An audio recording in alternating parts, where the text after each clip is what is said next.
My name is Clarissa James, and for as long as I can remember, I was a forgotten girl in a family that was supposed to love me. I was born in a small town in South Carolina.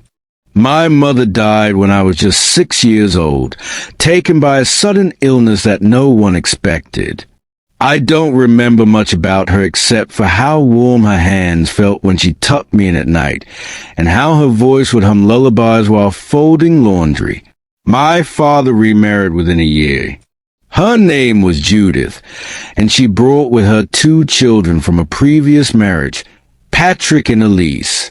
From the day Judith moved in, everything changed. I stopped being a daughter and became a shadow in my own home. Judith took over everything: the kitchen, the living room, my father's attention. She moved her children into the larger bedrooms upstairs and pushed me into the small, dusty guest room near the basement. At first, I thought it was temporary. I thought maybe she just needed time to adjust. But weeks became months, and months became years. I did chores, cleaned up after Patrick and Elise, helped cook dinner, folded their laundry, and even got blamed when something went wrong. My father? He drifted away from me like a cloud floating out of reach. He became quieter, distant. Judith ran the house, and everyone in it. By the time I turned 16, I had learned not to speak unless spoken to. Judith had a way of twisting my words and turning my father against me. He believed her lies. That I was lazy. That I was ungrateful. That I didn't appreciate all Judith did for me. I wanted to scream, but I swallowed it. I didn't want to make things worse. I stayed in that house until I was 22. My father passed away suddenly from a heart attack, and Judith never shed a tear. She just called a lawyer, handled the funeral, and packed away his things with a calmness that made my skin crawl. I was numb, not just from grief, but from fear of what was to come next. After the funeral, Judith sat me down in the living room. "There's nothing here for you, Clarissa," she said flatly. "You're an adult now. You should start figuring out your life." I stared at her. What about the house? Dad's will? He would have. She cut me off. "Your father left everything to me. This house, his accounts, all of it. You weren't even mentioned." I couldn't breathe. He wouldn't do that. She shrugged, pulling out a paper from a folder. "Here's a copy. Feel free to contest it, but you don't have the money to hire a lawyer.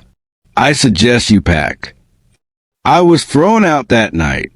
I slept in my car for 2 nights, parked behind an old church. I had no job, no money, and nowhere to go. Eventually, I reached out to an old high school friend, MIA, who let me crash on her couch. She worked as a waitress and offered to help me get a job at the diner she worked at. It wasn't much, but it was something. Over the next 2 years, I worked double shifts, saved every penny, and went back to school part-time. I rented a small apartment and slowly rebuilt a life that didn't revolve around Judith's cruelty. But the wound she left in me festered. It wasn't about the money. It was about the injustice. About the years I lost being treated like a servant in my own home. About how my father abandoned me in favor of a woman who didn't love him. Or me. Then something unexpected happened. I received a letter in the mail. No return address. The handwriting was shaky, as if written by an elderly hand. Inside was a note and a small key. It read, "Clarissa, if you're reading this, then the truth was buried like I feared. Look behind the brick in the fireplace, the one with the chipped corner. You deserve to know what was meant for you. Forgive me. Albert, Albert Thompson had been my father's old friend and our longtime family attorney. I hadn't seen him at the funeral. In fact, I hadn't seen him in years. I remembered he used to visit often when I was a child, always bringing me candy and calling me Little Sunshine. I didn't know if the letter was real or some cruel prank, but something about it felt genuine. I waited until I knew Judith would be out of the house. I still had a copy of my old house key. I drove there, heart pounding. The place looked smaller than I remembered, lifeless. I slipped in quietly, headed straight for the living room fireplace. There, just as the letter said, was a brick with a chipped corner. I pried it out with shaking fingers and gasped when I saw a small iron box behind it. The key from the letter fit perfectly. Inside was an envelope marked Last Will and Testament, Robert James. My father. I sat on the floor and read it. Tears filled my eyes. This wasn't the will Judith had shown me. This was dated just 6 months before his death. It left everything: the house, savings, a trust fund, stocks, everything. To me, it said I was to inherit it all upon turning 25, or sooner if he passed. Judith was to have access only to her own assets. There was also a note from my father. Clarissa, if you're reading this, it means I failed you. I saw how she treated you. I knew. I didn't do enough to stop it. I let you down. But this is me trying to make it right. You are my daughter, my only daughter. Everything I have is yours. Forgive me. Love. Dad. I couldn't move. I couldn't breathe. I just sat there, sobbing into my knees on the cold wooden floor. Judith had lied. She had destroyed the original will. Or hid it. She forged another version and stole my inheritance. And she threw me into the streets like I was nothing. That was the moment the pain turned into fire. Not just hurt. Fury. I called Albert's old law office. He had retired, but his assistant put me in touch with a new attorney. I met with them, handed over the original will, and told them everything. The ball was set in motion. Judith was served within 2 weeks. The look on her face when I walked into court, standing with my new attorney, was priceless. She turned pale. Her lawyer tried to argue, tried to question the validity of the will. But Albert himself provided a sworn affidavit confirming the document, his handwriting, and that he had mailed the letter after learning of my father's sudden death and Judith's suspicious behavior. The court ruled in my favor. The house, the assets, the trust, everything was legally mine. But that wasn't the end. Judith had spent most of my father's money living lavishly over the last 2 years. New furniture, trips, gifts for her children. The trust fund had remained untouched because it was locked behind my father's explicit clause. When the court ordered her to vacate and return all remaining funds, she broke down in the courtroom. Elise screamed at me, calling me a liar and a thief. Patrick tried to act smug, but his voice cracked when the judge warned him about further outbursts. They were humiliated. And I walked out of that courtroom not just a free woman, but a millionaire. But what do you do when you suddenly inherit everything from the very people who once made you feel like you were worth nothing? That is where the real story begins. After I won the case and inherited everything my father left me, I didn't feel the immediate joy I expected. There was no dancing, no screaming in celebration. Instead, I went home to the house I grew up in, the same house where I had once been treated like a maid, and I sat in the center of the living room floor. It was empty. Judith had taken everything with her. The furniture, the decorations, even the curtains. All gone. She must have known she wouldn't win, and so she stripped the place bare like a bitter thief. But I didn't care. The house was mine. It was no longer her kingdom of cruelty. It was my home now. I walked from room to room, remembering every moment, both good and bad. I passed the corner where I used to sit and do homework on the floor, because I wasn't allowed to use a dining table. I stepped into the kitchen where I had cooked so many dinners without thanks. I opened the door to the tiny guest room I'd been forced into, and I just stood there, remembering how I used to cry myself to sleep, trying not to let anyone hear. But most of all, I remembered the fireplace, the same fireplace that had hidden the truth, that had kept my father's love for me safe when he couldn't. Over the next few weeks, I worked with a restoration team. I didn't want to live in a place filled with ghosts and bitterness, so I renovated the entire house. New paint, new floors, new furniture. I turned my old guest room into a cozy library and converted the master bedroom, once ruled by Judith, into a space of peace and calm. The neighbors started noticing.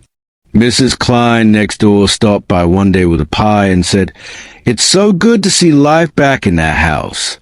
I always wondered what happened to you." I smiled and invited her in. One by one, pieces of my old identity came back. I enrolled full-time in college and studied business administration. I wanted to understand how to protect my finances, how to manage the assets my father had left me, and how to build something bigger than just wealth. I wanted to build security. But Judith wasn't done trying to poison my peace.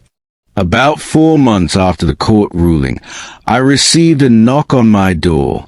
I opened it and nearly gasped. It was Elise. She looked nothing like the girl who used to wear designer jeans and looked down on me from the top of the stairs. Her hair was unkempt, her clothes wrinkled, and her face drawn with stress. "What are you doing here?" I asked calmly. She bit her lip and held her arms tightly around herself. We didn't have anywhere to go. Mom used the last of her money to rent a cheap motel. She hasn't been the same since the ruling. She cries a lot, drinks more than she should. I stayed silent. "I know we weren't kind to you," she continued, her voice breaking. "But we were just kids. Mom told us lies. She said you were just some stray dad taken out of pity, that you didn't deserve anything." I looked at her. "And you believed her?"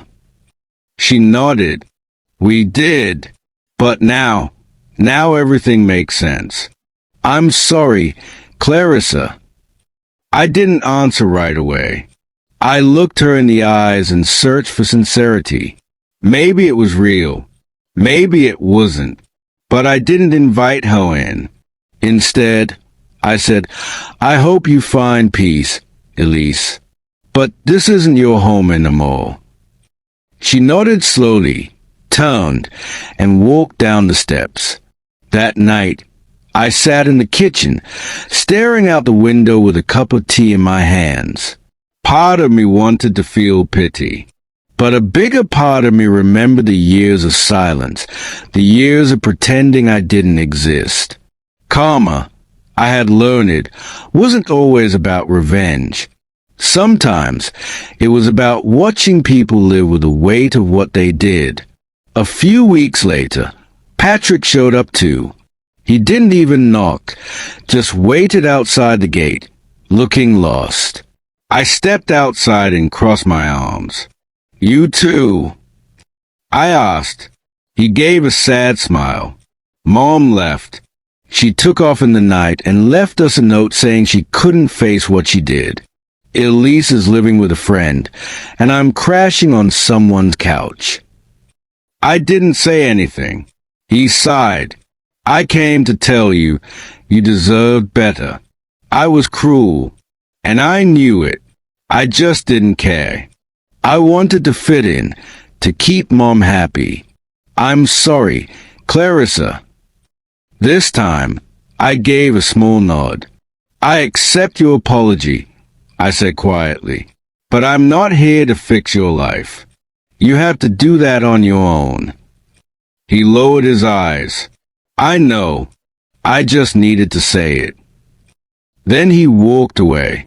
After that, they never came back. The will had changed everything, not just my status or my bank account, but my identity. I was no longer the maid, no longer the girl in the shadows.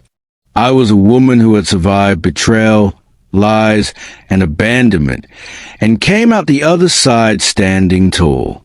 I used a portion of the inheritance to start a scholarship fund in my father's name, the Robert James Legacy Scholarship, for girls like me, girls who had no one, girls stuck in abusive households, girls trying to build something out of nothing. Each year, we gave out 3 full scholarships. And every year when I handed the envelope to a young girl with hope in her eyes, I thought of my younger self, sitting on that cold wooden floor, reading a letter that changed everything. I never stopped missing my father, but I forgave him. I had to. Holding on to that pain would only continue to let Judith win. And she no longer had a place in my life. As for me, I turned 28 in my newly restored home, surrounded by friends, laughter, music, and love. The kitchen smelled of cinnamon and fresh flowers. A fire crackled in the hearth, the same fireplace that once held secret. Only this time, there were no lies left in the walls, no shadows, just peace. I had once been the maid of the house. Now, I was its queen, and more than that, I was free.